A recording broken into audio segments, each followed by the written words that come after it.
നമസ്തേ, കഥകളതിസാഗരത്തിലേക്ക് സ്വാഗതം. ഇന്നത്തെ കഥ കഴിഞ്ഞ 2 ദിവസങ്ങളിലായി ഞാൻ പറഞ്ഞു നിർത്തിയ കഥയുണ്ടല്ലോ, പിശുക്കൻ്റെ മനം മാറ്റം. ആ കഥ തന്നെ തുടരുകയാണ്. 1ഉം 2ഉം ഭാഗമാണ് ഞാൻ പറഞ്ഞത്. ഇന്ന് 3ാമത്തെ ഭാഗം. നമ്മൾ പറഞ്ഞു നിർത്തിയത് ഇല്ലീസയുടെ അച്ഛൻ സക്ക ഇല്ലീസയെപ്പോലെയായി വന്ന് തൻ്റെ സമ്പത്ത് മുഴുവൻ രാജകൊട്ടാരത്തിൽ ചെന്ന് രാജഖജനാവിലേക്ക് കൊടുക്കാമെന്ന് പറഞ്ഞു. അദ്ദേഹം വേണ്ട, അവിടെ ഉണ്ട് ധാരാളം, എന്നാൽ ഞാൻ പാവപ്പെട്ടവർക്ക് കൊടുക്കുകയാണ്. അങ്ങനെ ആയിക്കോട്ടെ എന്ന് രാജാവ് പറഞ്ഞതനുസരിച്ച് സക്ക ഇല്ലീസയായി വന്ന് ഭവനത്തിൽ വന്ന് ഭാര്യയോടും കൂടിയായിട്ട് ആലോചിച്ച് എല്ലാ സമ്പത്തും പാവപ്പെട്ടവർക്കൊക്കെ കൊടുക്കാനായിട്ട് തീരുമാനിച്ചു. അങ്ങനെ ദാനധർമ്മം ചെയ്തുകൊണ്ടിരിക്കണം. അപ്പം യഥാർത്ഥ ഇല്ലീസ വന്നപ്പോൾ തൻ്റെ സമ്പത്ത് മുഴുവൻ എടുത്ത് കൊടുക്കുക. എന്തൊരു കഷ്ടം! അതിന് രാജാവ് വിചാരിച്ചാലേ തനിക്കൊരു രക്ഷ ഉണ്ടാവുള്ളൂ എന്ന് കരുതി രാജകൊട്ടാരത്തിൽ ചെന്നു. രാജഗോപുരം കടന്നു, രാജാങ്കണം കടന്നു. രാജാവിൻ്റെ കൊട്ടാരത്തിൻ്റെ അകത്തളത്തിൽ ചെന്ന് സിംഹാസനത്തിലിരിക്കുന്ന രാജാവിനെ കണ്ട് ഇല്ലീസ താണ് തൊഴുതു പറഞ്ഞു, മഹാരാജാവേ, അങ്ങ് എന്നെ രക്ഷിക്കണം. എൻ്റെ സമ്പത്ത് മുഴുവൻ എന്നെപ്പോലെ തന്നെ വേഷം കെട്ടി വേറെ ഒരാൾ വന്ന് എല്ലാം പാവപ്പെട്ടവർക്ക് ദാനം ചെയ്യുകയാണ്. എനിക്ക് അങ്ങ് എൻ്റെ സ്വത്തൊക്കെ ഒന്ന് മേടിച്ച് തരണം കേട്ടോ എന്ന് പറഞ്ഞു. അപ്പം രാജാവ് പറഞ്ഞു, ഇല്ലീസ എന്താ ഈ പറയണത്? നിങ്ങളല്ലേ 2 ദിവസം മുമ്പ് ഇവിടെ വന്നിട്ട് എന്നോട് പറഞ്ഞു നിങ്ങളുടെ സമ്പത്ത് ഖജനാവിലേക്ക് തരാമെന്ന്. അത് കഴിഞ്ഞപ്പോൾ നിങ്ങൾ തന്നെ പറഞ്ഞു പാവപ്പെട്ടവർക്ക് ഞാൻ ഇവിടെ വേണ്ട പറഞ്ഞപ്പോൾ പാവപ്പെട്ടവർക്ക് കൊടുക്കട്ടെ ചോദിച്ചു, കൊടുത്തോളാനും ഞാനും പറഞ്ഞു. അത് കഴിഞ്ഞിട്ട് നിങ്ങളിപ്പോൾ ഇവിടെ വന്നിട്ട് ഇങ്ങനെ പറഞ്ഞാൽ എങ്ങനെയത്? നിങ്ങൾക്ക് എന്താ ഇപ്പം ഇങ്ങനെ ഒരു തോന്നൽ വന്നേ? എല്ലാം കൊടുത്തോളാം ഞാൻ പറഞ്ഞിട്ടല്ലേ നിങ്ങൾ കൊടുത്തോണ്ടിരിക്കണത്? നിങ്ങളല്ലേ അവിടെ ദാനം ചെയ്യണം? അയ്യോ ഞാനല്ല, എന്നെപ്പോലെ വേറൊരാളാണ്. നിങ്ങളെപ്പോലെ വേറൊരാൾ. അങ്ങനെയൊന്നാവില്ല, നിങ്ങൾ തന്നെ നമുക്ക് ഓർമ്മയില്ലാണ്ട് ഈയിടെ മദ്യപാനമൊക്കെ ഉണ്ടല്ലോ, അതുകൊണ്ട് ഓർമ്മ വെളിവൊന്നും ഇല്ലാത്തതുകൊണ്ടാവും എന്നിങ്ങനെ പറഞ്ഞു. അല്ല, ഞാനൊരു ഉറുമ്പിന് തിന്നാനുള്ളൊരു സാധനം പോലും ഒരാൾക്ക് കൊടുക്കില്ല. ഞാൻ അത്രയ്ക്ക് പിശുക്കി വെച്ചിട്ടുണ്ടാക്കിയ സമ്പത്ത് അത് മുഴുവൻ ഇപ്പോൾ പോയി. ഒരു നിവർത്തിയില്ല. എനിക്ക് എൻ്റെ സമ്പത്ത് തിരിച്ച് മേടിച്ച് തരണം എന്നിങ്ങനെ പറഞ്ഞു. അത് കഴിഞ്ഞപ്പോൾ പറഞ്ഞു, ഒരു യഥാർത്ഥത്തിലുള്ള ഇല്ലീസ ഞാനാണ്. അപ്പോൾ എൻ്റെ വേഷത്തിൽ അവിടെ വന്ന് ഈ ദാനധർമ്മം ചെയ്യുന്ന ഇല്ലീസയെ വരുത്തി അങ്ങ് വേണ്ട ശിക്ഷ കൊടുക്കണം എന്ന് പറഞ്ഞു. അപ്പോൾ അതൊരു കാര്യമാണല്ലോ. വേഗം രാജഭടന്മാരെ വരുത്തി വിളിപ്പിച്ച് ആ ഇല്ലീസയുടെ ഭവനത്തിലുള്ള ഇല്ലീസയെ രാജകൊട്ടാരത്തിൽ കൊണ്ടുചെല്ലാൻ പറഞ്ഞു. ഒരു പരിചാരകനും കൂടെ പോയി അവിടെ ചെന്നു. അവിടെ ചെന്നപ്പോഴെന്താ 2 ഇല്ലീസമാർ ഒരേപോലെ, ഒരു വ്യത്യാസമില്ല. രാജാവ് 2 ആളെ ഇങ്ങനെ മാറി നോക്കും. യഥാർത്ഥത്തിലുള്ള ഇല്ലീസ ഇയാളെ തന്നെ നോക്കി, എങ്ങനെ ഇയാൾക്ക് ഇങ്ങനെ എന്തിനു പറയണു? തൻ്റെ പോലെ മൂക്ക്, തൻ്റെ പോലെ കോങ്ങണ്ണ്, നടക്കണത് തൻ്റെ പോലെ മുടന്തി തന്നെ, ഉയരാണെങ്കിൽ തനിക്ക് ഒപ്പേ ഉള്ളൂ, നിറവും തൻ്റേതുപോലെ തന്നെ, എല്ലാ വിധത്തിലും തന്നെ പോലെ തന്നെ ഒരാൾ. അതെങ്ങനെ സംഭവിച്ചു? ഇതുവരെ ഇയാളെ കണ്ടിട്ടില്ല. മറ്റേയാളും അതുപോലെ യഥാർത്ഥ ഇല്ലീസയായി വന്ന സക്കയും ഇല്ലീസയെ ഇങ്ങനെ പകച്ച് നോക്കി. തൻ്റെ മകനാണല്ലോ ഇത്, ഇവനെ ഇത്രമാത്രം അധപ്പതിച്ചുല്ലോ, തൻ്റെ തനി ചായയൊക്കെയാണെന്നുണ്ടെങ്കിൽ എന്ന് കരുതി ഇങ്ങനെ രാജാവ് പറഞ്ഞു, നിങ്ങളിൽ യഥാർത്ഥ ഇല്ലീസ ആരാണെന്ന് ഇപ്പം ഞാനെങ്ങനെയാണ് മനസ്സിലാക്കണം? 2 ആളും ഒരേപോലെ തന്നെയാണല്ലോ എന്ന് പറഞ്ഞു. അപ്പോൾ സക്ക പറഞ്ഞു, ഞാനാണ് യഥാർത്ഥ ഇല്ലീസ. ഉടൻ തന്നെ യഥാർത്ഥ ഇല്ലീസ പറഞ്ഞു, ഞാനാണ് മഹാരാജാവേ യഥാർത്ഥ ഇല്ലീസ. എങ്ങനെ ഞാൻ ഉറപ്പിക്കണേ അത്? നിങ്ങൾ തിരിച്ചറിയുന്നത് ആരാളേ എന്ന് പറഞ്ഞു. അപ്പം യഥാർത്ഥ ഇല്ലീസ എന്ത് പറഞ്ഞു? എൻ്റെ ഭാര്യ എന്നെ തിരിച്ചറിയും, ഭാര്യ വരുത്താൻ വേഗം സക്ക പറഞ്ഞു. അപ്പോൾ എങ്ങനെയാണോ വരുത്തട്ടെ എന്ന് വരുത്തിക്കോളൂ. എൻ്റെ ഭാര്യ എന്നെയും തിരിച്ചറിയും.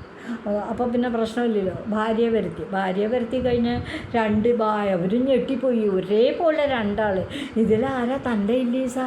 അദ്ദേഹം അവർ നോക്കി, എല്ലാം കൂടി നോക്കി. എന്നിട്ട് സക്കയുടെ അടുത്തേക്ക് അങ്ങോട്ട് ചേർന്ന് നിന്നിട്ട് പറയണേ, ഇതാണ് എൻ്റെ ഇല്ലീസ. യഥാർത്ഥ ഇല്ലീസ ഞെട്ടിപ്പോയി. അല്ല നിനക്ക് തെറ്റുപറ്റി, ഞാനാണ് യഥാർത്ഥ ഇല്ലീസ എന്ന് പറഞ്ഞപ്പോൾ ഒന്നും കൂടി എടുത്തിട്ട് അല്ലല്ല എൻ്റെ ഇല്ലീസ ഇത് തന്നെയാണ്. അപ്പോൾ ഇനി എന്താ ചെയ്യുക? ഭാര്യ തിരിച്ചറിഞ്ഞു. എന്നാൽ പരിചാരകരെ വരുത്തി. പരിചാരകർ ഒരു 5-10 പേര് ഒരുമിച്ച് വന്ന് നോക്കുമ്പോൾ എന്താ, ഇല്ലീസമാർ രണ്ടാളും ഒരുപോലെ. ആരാ യഥാർത്ഥ ഇല്ലീസെന്ന് എങ്ങനെ അറിയും? ഒക്കെ കഴിഞ്ഞ് അങ്ങോട്ട് നോക്കി ഇങ്ങോട്ട് നോക്കിയൊക്കെ കഴിഞ്ഞിട്ട് പരിചാരകരിൽ നമ്മുടെ ഇല്ലീസ് തന്നെയാണ് എന്നും പറഞ്ഞ് ഭാര്യ പോലും തിരിച്ചറിഞ്ഞത് വരികയല്ലേ എന്നും പറഞ്ഞ് യഥാർത്ഥ ഇല്ലീസയുടെ അടുത്തേക്ക് അങ്ങോട്ട് മാറി നിന്നിട്ട് ഞങ്ങളുടെ ഇല്ലീസ് ഇത് തന്നെയാണ്. യഥാർത്ഥ ഇല്ലീസ പറഞ്ഞാൽ നിങ്ങൾ സൂക്ഷിച്ച് നോക്ക്, ഞാനാണ് നിങ്ങളുടെ ഇല്ലീസ, ഞാനാണ് എന്ന് വിളിച്ചു കൂവിയിട്ട് എന്ത് കാര്യം? ഒരു പരിചാരകരും സമ്മതിച്ചില്ല. ഉടൻ തന്നെ ഇനിയിപ്പോൾ എന്താ ചെയ്യുക? പരിചാരകർക്കും തിരിച്ചറിയാൻ പറ്റിയില്ല. മക്കൾ വന്നപ്പോൾ തങ്ങളുടെ ഇല്ലീസ് ആരാന്ന് അവർ തിരിച്ചറിയുമെന്ന് വിചാരിച്ചു. അവിടെ വന്നപ്പോഴും നേരത്തെ സംഭവിച്ച തന്നെ മക്കളും പരിചാരകരും ഭാര്യയും എല്ലാം സഖയോട് ചേർന്ന് നിന്നുകൊണ്ട് ഇതാണ് ഞങ്ങളുടെ ഇല്ലീസ, മഹാരാജാവേ ഇദ്ദേഹം കള്ള ഇല്ലീസിയ എന്ന് പറഞ്ഞ് അദ്ദേഹത്തെ ശിക്ഷിക്കുമെന്ന് പറയും. അപ്പം യഥാർത്ഥത്തിൽ ഇല്ലീസ് എന്ത് പറഞ്ഞു? തന്നെ ഇവിടുത്തെ ക്ഷുരകനെ വരുത്തിയൊന്ന് ചോദിച്ചു പോകുന്നു. ക്ഷുരകൻ എന്ന് പറഞ്ഞാൽ ആരാന്നോ? ഈ തലമുടി വെട്ടുന്ന ആൾ, ഷേവ് ചെയ്യണ ആൾ, ബാർബർ, അതൊന്നും നിങ്ങൾക്ക് മനസ്സിലാവും. ഇവിടെ തന്നെ ക്ഷുരകനെ വരുത്തി. അപ്പം യഥാർത്ഥ ഇല്ലീസയ്ക്ക് അറിയാം തൻ്റെ തലയിൽ ഒരു കറുത്ത മറകുണ്ട്, അത് ഇയാൾക്കുണ്ടാവില്ലല്ലോ, അത് ഇയാൾ കണ്ടിട്ടുമില്ലല്ലോ എന്ന് കരുതി. പക്ഷേ സൽപ്രവർത്തികളൊക്കെ ചെയ്ത് ഈ ഭൂമിയിൽ നിന്ന് വിട പറഞ്ഞു പോയ സക്കന്മാർക്ക് ചില ദൈവിക ശക്തികളുണ്ട്. ആ ശക്തി ഉപയോഗിച്ച് ക്ഷുരകനെ വരുത്തിയിരിക്കുന്നത് ഈ മറുക് കാണിച്ച് രക്ഷപ്പെടാനാണെന്ന് മനസ്സിലായ സക്ക എന്ത് ചെയ്തു? അതേപോലത്തെ ഒരു മറുക് തൻ്റെ തലയിലുണ്ടായി. ഇല്ലീസയായി മാറാൻ പറ്റണ സക്കയ്ക്കുണ്ടോ? ഒരു മറുകുണ്ടാക്കാൻ വിഷമം? ഒരു വിഷമം ഉണ്ടായില്ല. ക്ഷുരകൻ വന്ന് പരിശോധിച്ചു. 2 ഇല്ലീസമാർ രണ്ടാളെ മാറി നോക്കി. തല പരിശോധിച്ചു കഴിഞ്ഞപ്പോൾ പറഞ്ഞു, മഹാരാജാവേ ഞാൻ തോറ്റുപോയി. ഇദ്ദേഹത്തിൻ്റെ തലയിൽ, ഇല്ലീസയുടെ തലയിൽ ഒരു കറുത്ത മറുകുണ്ടായിരുന്നു, അത് ശരിയാണ്. പക്ഷേ ഇപ്പോൾ 2 പേരുടെ തലയിലും അതേ മറുകുണ്ട്. ഞാൻ 2 തലയിലും ഒരുപോലുള്ള മറുകുകളാണ്. ഞാനിപ്പോൾ ഏതാ യഥാർത്ഥത്തിലുള്ള ഇല്ലീസ എന്ന് പറയാൻ എന്നെക്കൊണ്ടാവില്ല, എനിക്ക് പറ്റണില്ല, 2 ആളും ഒരുപോലെയാണ് എന്ന് പറഞ്ഞു. ഇത് കേട്ടപ്പോൾ ഒരു അപസ്മാര രോഗികളെ പോലെ കിട്ടും തുള്ളി വിറച്ച് പിച്ചും പേയും പറഞ്ഞ് ആകെ ഭ്രാന്തെടുത്ത പോലെയായി യഥാർത്ഥ ഇല്ലീസയ്ക്ക്. സക്കയ്ക്ക് വലിയ മാറ്റമൊന്നും ഉണ്ടായില്ല. തിരിച്ചറിയാനുള്ള എല്ലാ ശ്രമങ്ങളും പരാജയപ്പെട്ടു. ഇങ്ങനെയുള്ള സാഹചര്യത്തിൽ ഭാര്യയ്ക്ക് പറ്റിയില്ല, മക്കൾക്ക് പറ്റിയില്ല, പരിചാരകർക്കും പറ്റിയില്ല. ആർക്കെങ്കിലും ഇനി എന്തെങ്കിലും ബോധിപ്പിക്കാനുണ്ടോ? അപ്പോൾ തിരുമനസ് രാജാവ് എന്ന് വിചാരിച്ചു, എന്നാൽ ആർക്കെങ്കിലും എന്തെങ്കിലും ഒരു തെളിവ് ഇവരെ തിരിച്ചറിയാൻ പറയാനുണ്ട്. ആരൊന്നും പറഞ്ഞില്ല. അപ്പോൾ രാജാവ് പറഞ്ഞു, ഞാൻ വിധിക്കാൻ പോവാണ്, യഥാർത്ഥ ഇല്ലീസ ഇദ്ദേഹം തന്നെയാണ് എന്ന് പറഞ്ഞ് സക്കയെ സ്വീകരിച്ചു. മറ്റേ ഇല്ലീസയ്ക്ക് ഭ്രാന്തായില്ലേ, അയാളാണ് കള്ളത്തരം കാട്ടിയെന്ന് പറഞ്ഞ ആൾക്കാർ അയാളെ ഉപദ്രവിക്കാനായിട്ട് തുടങ്ങിയില്ലേ. ഇല്ലീസയുടെ ശബ്ദത്തിൽ കടുത്ത അപ്പം, ഇനി ഞാൻ ജീവിച്ചിരുന്നിട്ട് കാര്യമില്ല, ഭാര്യയും മക്കളും പരിചാരകരും എല്ലാം എന്നെ ഉപേക്ഷിച്ച സ്ഥിതിക്ക് ഞാൻ വല്ല മരത്തിൻ്റെ കോപത്ത് പോയി തൂങ്ങിച്ചാവാൻ പോകാമെന്ന് പറഞ്ഞാൽ അവിടുന്ന് ഓടിപ്പോകാനായിട്ട് തോന്നി. അപ്പോഴത്തേക്കും സക്ക വേഗം ചെന്ന്, തൻ്റെ മകനാണ്, എത്രയൊക്കെ ദുഷ്ടനാണെങ്കിലും ആ ഇല്ലീസ് തൻ്റെ മകനാണ്, അവൻ്റെ ചാവാൻ പോകണമെന്നല്ല ഈ പറയണത്. അയ്യോ അവരങ്ങനെ ചാവാൻ പറ്റില്ല എന്ന് കരുതി തടഞ്ഞു നിർത്തി. എന്നിട്ട് അവനെ പിടിച്ച് രാജാവിൻ്റെ മുമ്പിലേക്ക് കൊണ്ടുവന്നിട്ട് രാജാവിനോട് പറഞ്ഞു, മഹാരാജാവേ ഞാൻ ഇവൻ്റെ പിതാവാണ്. മരണശേഷം ഞാൻ ദേവലോകത്ത് ചെന്നൊരു സക്കയായി.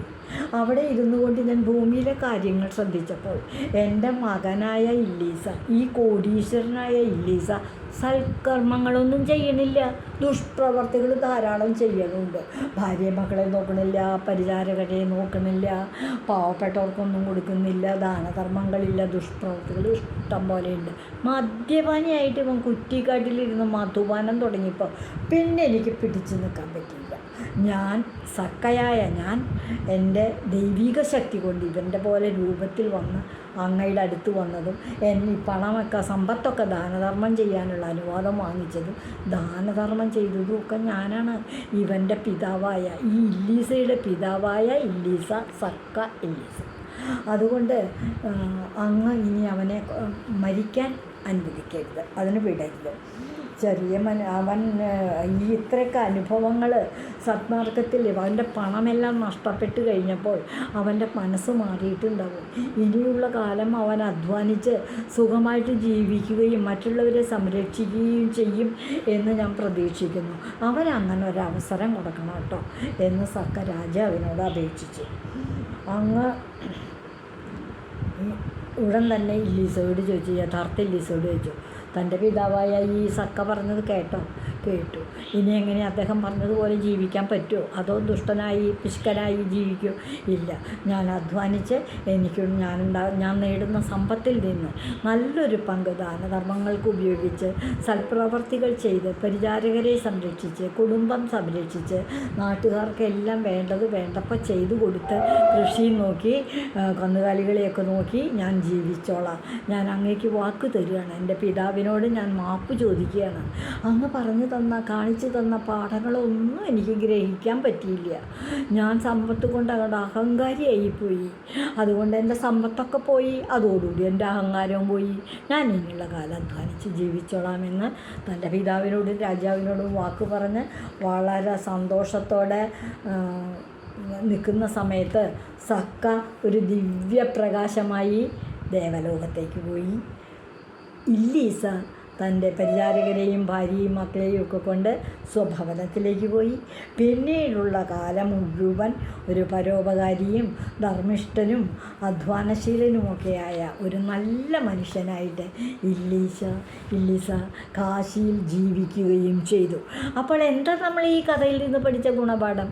ധനം സമ്പാദിച്ചിട്ട് അങ്ങനെ കൂട്ടി വെക്കരുത്. ഉള്ളതിനനുസരിച്ച് നമ്മൾ സുഖമായിട്ട് ജീവിക്കണം. നമ്മൾ അധ്വാനിച്ചുണ്ടാക്കുന്ന പണം നമ്മുടെ തന്നെ ആവശ്യത്തിന് ചിലവഴിക്കണം, അല്ലാതെ കൂട്ടി വയ്ക്കരുത്. അത് നമുക്ക് അനുഭവിക്കാൻ പറ്റില്ല. പാവപ്പെട്ടവരെ നമ്മൾ സഹായിക്കണം. കുട്ടികളെ വിദ്യാഭ്യാസത്തിന് വേണ്ടി സഹായിക്കണം. പാവപ്പെട്ടവർക്ക് വീട് വെച്ചു കൊടുക്കണം. പരിചാരകരോടൊക്കെ വളരെ ഭംഗിയായിട്ട് അവരെയും സഹായിക്കണം. എന്നിങ്ങനെയുള്ള സൽപ്രവർത്തികൾ, ധർമ്മോപദേശങ്ങളാണ് ഈ കഥയിലൂടെ നമ്മൾ മനസ്സിലാക്കേണ്ടത്. പിശുക്കൻ്റെ മനപരിവർത്തനം, അതാണ് ഈ കഥയുടെ പേര്.